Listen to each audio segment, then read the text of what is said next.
The moment her mother's necklace snapped and scattered across the school hallway, something inside her snapped too. It wasn't just a piece of jewelry, it was the last piece of her mom, gone forever. The bullies laughed, but they didn't laugh for long.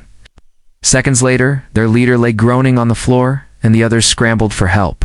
They had no idea the quiet girl they picked on every day was a black belt, and she just had enough. Asterisk. This is the story of Layla Monroe, a girl who stayed silent for too long, till the last thing she loved was shattered.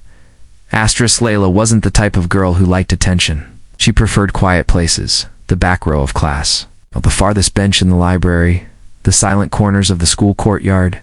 Since her mother's passing 2 years ago, she had retreated into herself.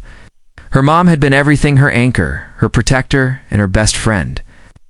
After the funeral, Layla moved in with her aunt, who tried her best but nothing could fill the hollow space left behind. Asterisk. The one thing Layla never took off was a simple silver necklace with a blue crystal in the middle. Her mom had given it to her the day before she passed. "This is your strength," her mother had whispered, weak but smiling. "When you wear this, I'm always close." Asterisk. That necklace became more than jewelry. It was a shield, a reminder, a lifeline. Unfortunately, her classmates didn't see it that way. At Westfield High, kindness was rare, and cruelty was currency. The popular crowd ruled the halls like royalty, and anyone quiet, different, or emotionally scarred was fair game. Layla was all three to Asterisk every day. She endured comments about her clothes, her silence, and her emo vibes, as they called it. She never reacted. She didn't flinch when they knocked her books over, didn't speak when they mimicked her voice, or tossed gum in her locker. She kept her head down, but she remembered everything, especially the leader of them all, Amanda Blake. Asterisk. Amanda had a talent for finding other people's pain. She dressed in designer clothes, drove her dad's luxury car to school, and smiled like she owned the world. Her group of followers laughed at everything she said, even when it wasn't funny. And for reasons Layla never understood, Amanda had made her the year's favorite target. Then came the day that changed everything. It was a rainy Tuesday. Layla had just finished lunch in the courtyard and was walking back to class when Amanda and her group blocked the hallway. Layla tried to move past them without a word. Asterisk. "Hey, ghost girl," Amanda said, stepping in front of her. "Still playing? Dress up with your dead mom's stuff?" Layla froze. Amanda reached for the chain around Layla's neck. Asterisk. "No," Layla said, louder than she expected. Asterisk. Amanda laughed. "Relax, I just want to see it up close." Asterisk. Before Layla could stop her, Amanda yanked the necklace. The chain snapped with a sharp metallic pop. The crystal fell, bouncing off the floor. Layla dropped to her knees, scrambling to gather the pieces, her hands shaking. But the chain was broken, irreparable. Asterisk. Amanda smirked. "Psst, guess it was cheap." Asterisk. Something rose in Layla. It wasn't rage, not at first.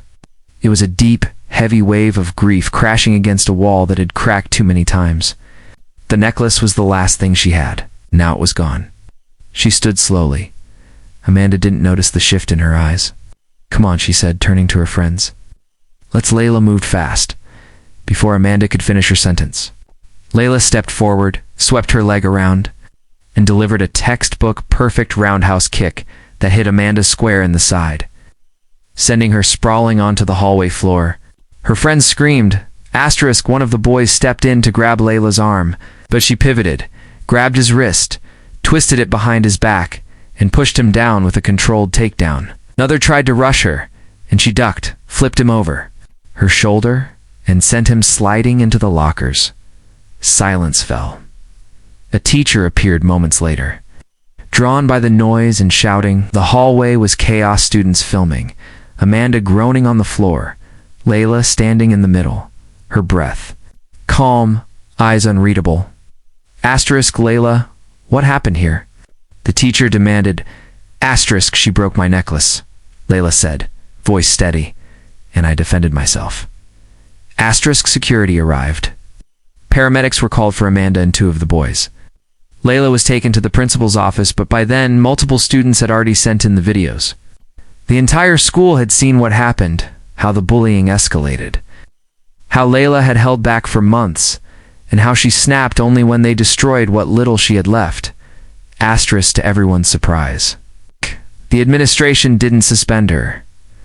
Asterisk instead. Amanda and her friends were issued disciplinary action. Layla was asked to speak to the school counselor not as punishment, but to help process everything. That week, students who never spoke to her before began approaching her. So sorry you went through that. Asterisk. You were so brave. Asterisk. I wish I could stand up for myself like that. Asterisk. Layla didn't want fame. She didn't want attention. But what she did want was to make sure no one else had to carry their pain in silence. Asterisk. She worked with a teacher to start a new self-defense club open to anyone. No fees, no judgment. In the first week, 10 students joined. By the end of the month, there were over 30. Asterisk. Layla wore the broken necklace in a tiny case she kept around her wrist.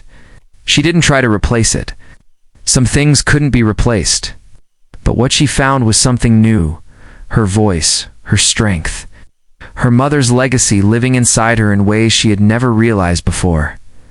Asterisk. From that day on, the girl who used to hide behind her books walked down the hallway with her head high.